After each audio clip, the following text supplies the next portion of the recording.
Good morning, JCT. Welcome back to the Safety Mile, the weekly Safety Mile with Jac and Kyle. I'm Kyle. I'm Jac. This week we got Mr. Darryl Dunn with us. Hey, Darryl. Hey, how y'all All doing? right. Doing Awesome. good, Glad doing you good. made it in. It's Chili Bowl week here. Tulsa, Oh, yeah. Oklahoma. It's Chili Bowl time. Midget racing galore.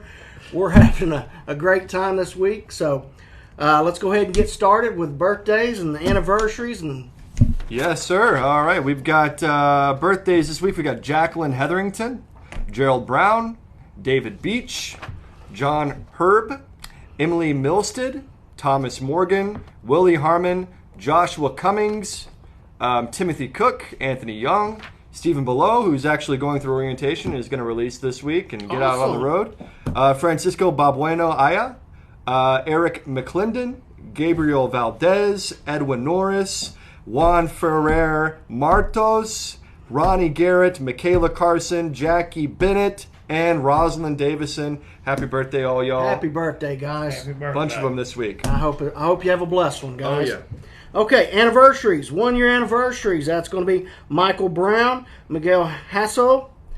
2 year, Carlos Negron. Leland Stevenson's also 2 years. 4 years, Juan Luna. That's a 4 year. Scott Lewis, 5 years. Jesus Sanchez, that'd be 6 years, also 6 years. Alberto Rodriguez, that'd be a 6 years anniversary too. Hey, we're getting up there. And then Joel Lance Holbrook, that's 8 years. Then for a 9 year anniversary, to finish off our anniversary for this week, is going to be Freddie Vargas. Guys, happy anniversary. Thank you for your dedication and your Absolutely. hard work. Guys, we can't do it without you. 100%. Okay, Kyle, you got a message for us this week? Anything you want to share real quick? Oh, yeah, just before we get into it with Darryl. Yeah, absolutely. Just in general, I want to keep on reminding you guys, make sure you annotate those logs. Be thorough with annotating them as well. Make sure your form and manner is on point. Just make sure, if you're looking back through your logs, as Jac always says, you want to be able to read it as if you're telling yourself a story. It's like, okay, I did my pre-trip here. I fueled up. I went on the road. I got to wherever, Walmart maybe, and continue on with my day, dropping and picking up loads. Just make sure you're annotating those logs, again, just to keep yourself aware, and also maybe a DOT officer aware of exactly what your day has been looking like. If you tell a story, there's less questions that are going to be asked. So just make sure you're thorough with those annotations, guys. Awesome. This week, you guys hear me talk an awful lot about space management. Mm-hmm. I'm going to talk a little bit about space management today, but I'm only going to talk about one point. As drivers, as we work on our space management, the space to the sides and the rear of our vehicle, it's really hard to manage that. It's hard to control what other people do. I mean, we can speed up, we can slow down, but really it's hard to control that area around our trucks. And besides, if you get into a situation, an emergency situation, it's not always a good idea to want to yank the wheel either right or left to try to avoid a situation. So the most important point about space management is Straight.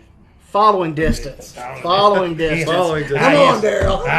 I'm still happy. Man, I set you up. Well, I know you set me up. Okay. I should have known. I just drove one of them KWs because There. they got that thing on there. Yeah, you got it. Yeah, we just drove those new KWs over. Following distance, guys, that is the most important thing I can express when we talk about space management, because that is the side of the vehicle that we as a driver can control. And we got to understand when we're setting ourselves up. Smith System, they always talk about leaving yourself an out, leaving yourself a strategy to get away or get out of a situation. It's not always a right or a left. A lot of times it's just having the space and the ability to stop, to avoid that. And that's one of the most important things I think there is out there as far as driving a truck, is having the adequate spacing so you can stop if necessary to avoid the issue in front of you. Okay. Now, on to the most important event of the day, Mr. Darryl Dunn. Congratulations and thank you for what you've done.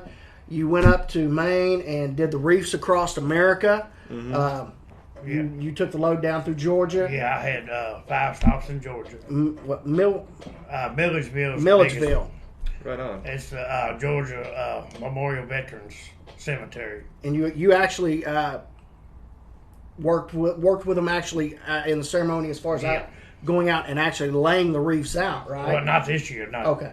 No, I ain't done that since we went to Fort Stewart. Oh, Fort Stewart, okay. That was before the pandemic. Okay. And then they took that off of me.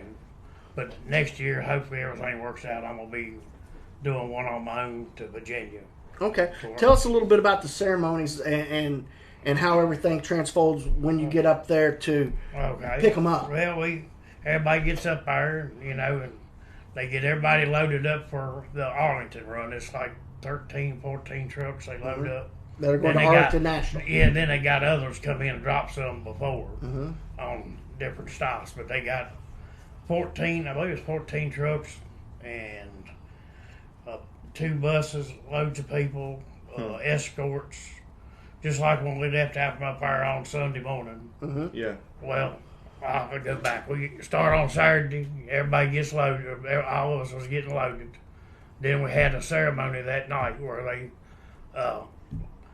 thank all the Gold Star families and the truck drivers that's doing it, and they give us the truck drivers a little token, a little Christmas ornament, and Tyson, they come out and cook dinner for us. They're good people. Nice. Yeah, Tyson's big in it, but Tyson and Walmart are probably the 2 biggest ones up there and everything. And Tyson, they come up there, they got a cook crew, and they cook up there for the whole time and everything. And then on Sunday morning, we all sit over at the school, biggest part of us, and they have breakfast at 5 o'clock in the morning before we leave. And then we all line up and leave out of there. This year is probably about, if you see this, that's just part of it. Yeah. It's, where they were just taking pictures. It's about 150 vehicles altogether, motorcycles, police cars, EMS, and then escorts, because Chevrolet gives them gives them the trucks and the SUVs to haul people down to Arlington and everything, and it's got all decorated up, Wreaths Across America. Yeah. I believe it's about 10 of them. Yeah, I think you were the very last truck. Well, last truck was behind the Arlington trucks. Well, no, I was behind the Arlington trucks. I was really in the middle. I was behind the Reliable truck, or Reliable was right behind me. And they, but I was in the middle of it. But the people that took the pictures, they were sitting there and they just they pieced it all together the way it come together. We got finished where it did show the JCT trailer there for a little bit where you could see it. Well, that's cool. I mean, I appreciate you doing that for us, Darryl. I mean, that donating your time to go up there and do this. This is a very important I thing. love it. I love it because I'm a veteran and everything, and the people up there are just so unbelievable. Yes. Nice. I mean, they do anything for you.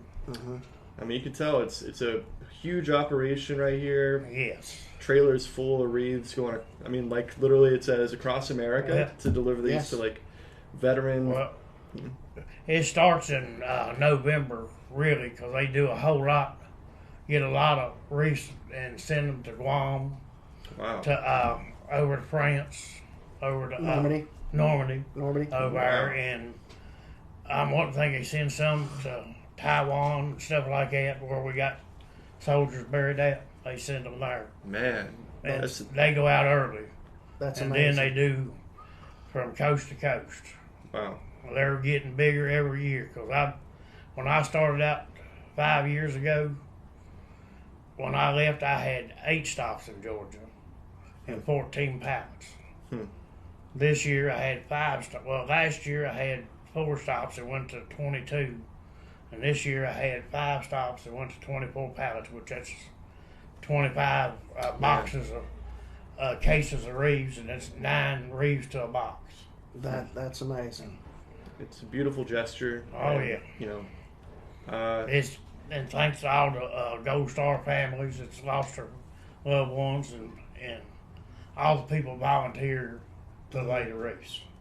That's a big deal. That is. And and it's a huge honor to get to do something like this. This is